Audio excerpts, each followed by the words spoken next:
You know what kind of time it is. It's going to be the package from China, but this time it's going to be full handheld fetish. Yeah.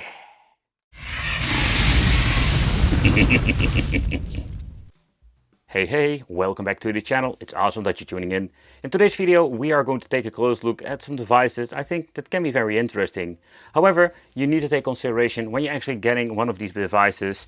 Yeah, you need to have a very good budget because all of these three have one thing in common. They work on Android and they also come with a very, let's say, big budget. These are not like cheap at all, but we can play way more stuff than your typical handheld. But are they really worth it? That is what we're going to be chit-chatting about today. The first device is going to be the RG Cube. So the RG Cube is a very interesting device that I've reviewed here on the channel. However, I did have like a love and hate relation for this device. It felt like a very nice quality product. However, when you're looking at like the specs and everything else, and of course the weird screen, I think this called in 1:1 resolution or scaling. It's kind of interesting but also weird because you do not have like the perfect screen for every kind of different game. Having over here the RG556, that is a device that is a completely different level with a massive screen. For example, this would be great for overall emulation of PlayStation Portable. And then of course we're having the final one, that's more like the beefcake Game Boy, the RG405V. And this particular device, yeah, it's way better. It's more like a resolution. Wait a moment.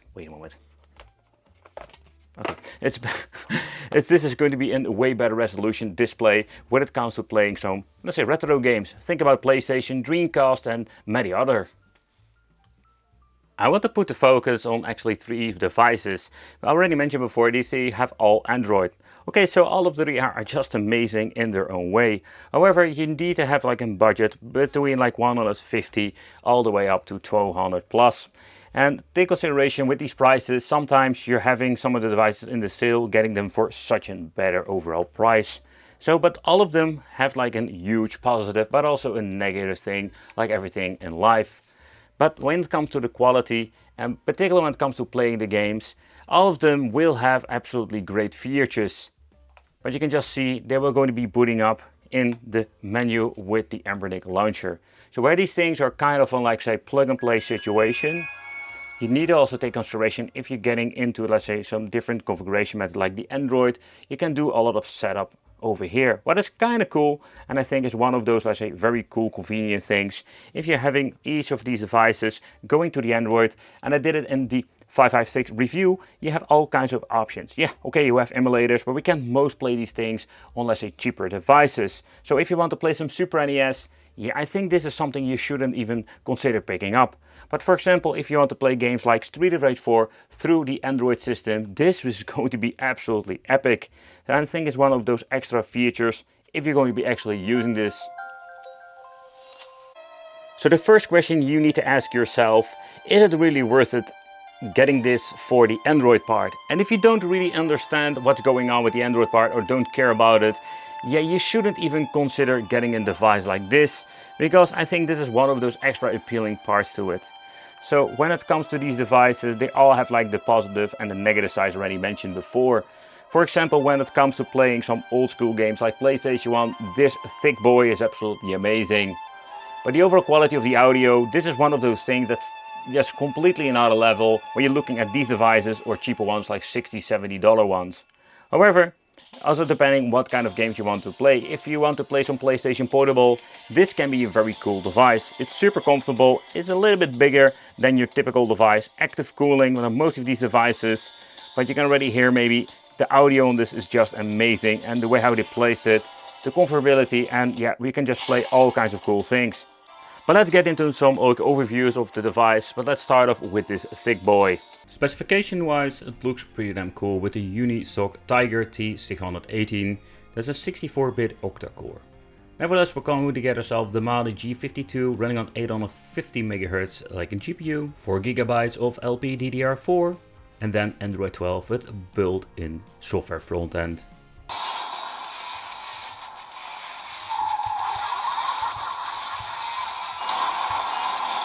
I'm completely in my Twisted Metal vibe at the moment, simply because with the new show, or the show that's actually online, it's pretty damn cool, still want to see it.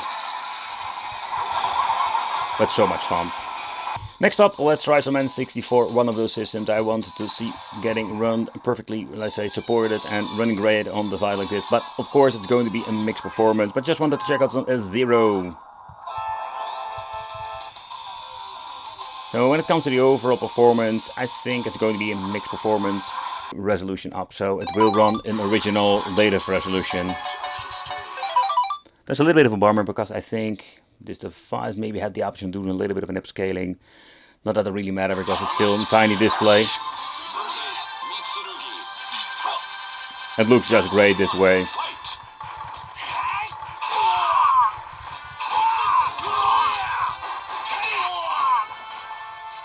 And one thing I also noticed that it does have vibration motor built in, but so far none of the emulators have been configured by it. A little bit of a bummer because it would be a very cool extra. So at first I really love the form factor of the device itself, but also when it comes to the button configuration. The reason why, because I am a D-pad player, especially when it comes to retro emulation. But we're going to test out what can we actually play with this thing. At the front we're going to get two joysticks. They're similar to the Nintendo Switch, and they also include the click underneath. Then we're going to get this D-pad, the A, B, X, Y buttons, a nice very clicky home button, and two select and start plastic buttons, not rubberized. I must say that the D-pad itself feels very nice. It does have a very sturdy feel to it, and it is long travel, but not to the point that it's way too, let's say, strong with a resistance. Nevertheless, I really like it. Another great game if you want to try out the D-pad is, of course, if you want to play some Contra. And what you can see over here, that the game runs pretty damn great in combination with the D-pad. And I've noticed that the D-pad is very comfortable to play. I'm very pleased with that. So then the cube with this weird overall, let's say, screen. And I can tell you, when you're looking at this particular, let's say, device out of the box, of course the, let's say, launcher you're having over here, it's not the most beautiful one, but it is functional. But let's do a chit chat about it and let's do a deep dive into this device. But why should we care about this particular model? So first of all, when it comes to the quality, I must say that I was having a little bit of a, let's say, double feeling again about it. There was a simple reason because Anbernic is more of the, like say, the higher quality products most of the time. However, they completely dropped the ball when it comes to the, let's say, the trigger buttons, because I did notice some problems with the right and over here. But it is maybe possible we can fix it. But let's be honest, if you're paying 200 around for like a device like this, you don't want to expect any problems whatsoever. Over here having the volume control, the on and off switch, having the USB-C, the microSD card slot over here, and then the headphone jack. So the form factor I mentioned, that this thing is very comfortable. I really like it. But let's look into some more demanding games like the PlayStation 1 emulator. Native resolution, this runs perfect on a device like this. So when it comes to performance wise, this thing is absolutely completely overkill. But we do have every single button for playing the game. Sometimes I notice like you have these 6 button handhelds that are completely pointless playing some Twisted Metal and many other PlayStation games. Getting into the N64, this will also be a hit or miss, but the overall performance is so much significant better than all the other handhelds we've tested out in the last couple of years. So we're reaching into the point that we do have the option to play some N64 on the go on the native resolution. So there are no bezels enabled. I personally do like it when there are no bezels, just some black around it, no, let's say, art or work or anything else. So, but you can just actually see that you can just play everything on this device. However, it makes it kind of pointless with the display resolution itself. With more power, we also going to get not like more responsibility, no, we're going to have like more emulation performance. And getting into some PlayStation 2, don't mind all of the front-facing buttons. We can even use it if you want to. But the performance of PlayStation 2 is getting better and better. But I understand of like the emulator using at the backhand is not 100% supported by every single game. But we do have reached the point that we can actually play all of these games, or most of them, and that's kind of cool.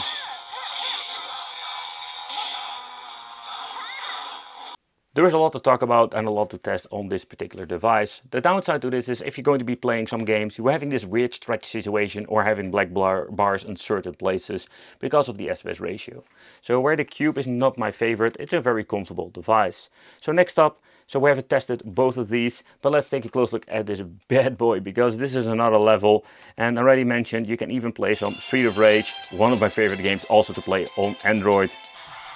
Okay, so moving on to the Android stuff. So take consideration, if you want to play like Shredder's Revenge of the Turtle game, you need to have a Netflix subscription. But games like Street of Rage 4, you can just download it and buy it, download it and play it, and have it in your collection forever. I can just really enjoy it, especially when the fine D-pad they're using. This is such a blast. Not to the past, because it's still a new generation game. Oh boy, I bought this seriously like on every kind of, let's say, system I can think of. And I think this is one of those cool things that utilize the Anbernic. If you just want to play some Android games, you can just do it with physical controls. Okay, so let's get into the Netflix and the games that you can play through their service. I do have like say a double feeling about this. It's kind of cool because I love Netflix. I have it for like 10 years plus now.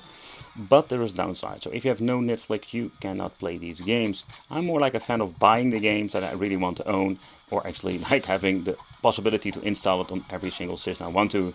So you're not really streaming it. If you're going to be enabling Netflix, logging into your account, you can just download the game. The positive thing about this is that we do have like the DLCs, so we don't need to purchase that separately.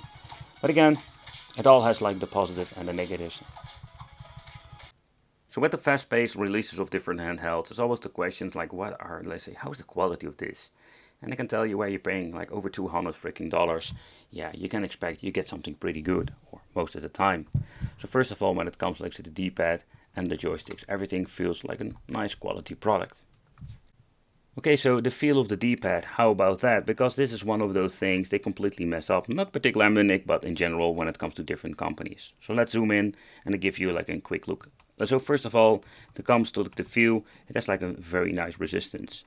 It doesn't feel like a cheap wiggly D-pad. They did an amazing job with this. The same goes for the analog joysticks left and right. You can see they're having some extra, let's say, rubber compound grip around it. This is absolutely a great joystick to play with. And if you're going to be powering on, you have some LEDs for lighting it up. The downside is, and that's what I actually mean, if you're going to be lighting this thing up, yeah, with a translucent case, you're looking most of the time directly into the LEDs, and that is not very comfortable. But here we can just see that the overall emulation performance is absolutely great. Where this is not the most demanding game you can actually play, I just wanted to see how it actually runs. Man, recording of this thing is absolutely a nightmare because the front glass is so reflective. It's absolutely a nightmare. Okay, so let's check out. We can use the D-pad for like shmups, it works fine. Aside the shooters, the analog stick hasn't been configured, so we cannot use this. So with a device like this is absolutely amazing, and I think if you're going to be messing around with some Dream, you can even like upscale it to higher resolutions, and still getting an amazing overall, let's say, experience. Just going to leave it as is. Security door breach. Emergency formation. Intercept intruder. So one of the things I always mess up is the audio, but so far so good. I don't see any problems. I don't hear any problems. And playing some old school, like say Tekken 3 on this is going to be absolutely a blast to the past with some native resolution. And also here, I will not say you're going to can upscale it, because PlayStation 1 is quite difficult to emulate on these devices if you're going to be upscaling it to, let's say, high resolutions. But as is, it looks absolutely amazing. Absolutely great. The conclusion is actually quite simple. If you don't care about Android, and if you don't want to play PlayStation 2, these devices are completely pointless to buy. And this sounds maybe kind of harsh to say, but this is just actually how I feel about it. Why I'm not getting any screen. Okay, there we go. So we can just play so many cool devices, but now we have like $80, maybe $60 devices that can actually do the same thing, having all kinds of 8-bit, 60-bit. I think one of the more appealing things is that with the Android part, where we can play Android games, or having some emulation with PlayStation 2 going on over here, that we're missing out with cheaper devices. But this is really worth that amount of money. I think for most people, these things are just a fun novelty. They're like way too expensive, because you don't need that power and all of this craziness. Because the cheaper devices, particularly when it comes to the handhelds, they are getting so much better now, and you're getting so much better performance for not a lot of money. Thank you all for watching. I hope this video helped out, and it would be great to see you in the next video.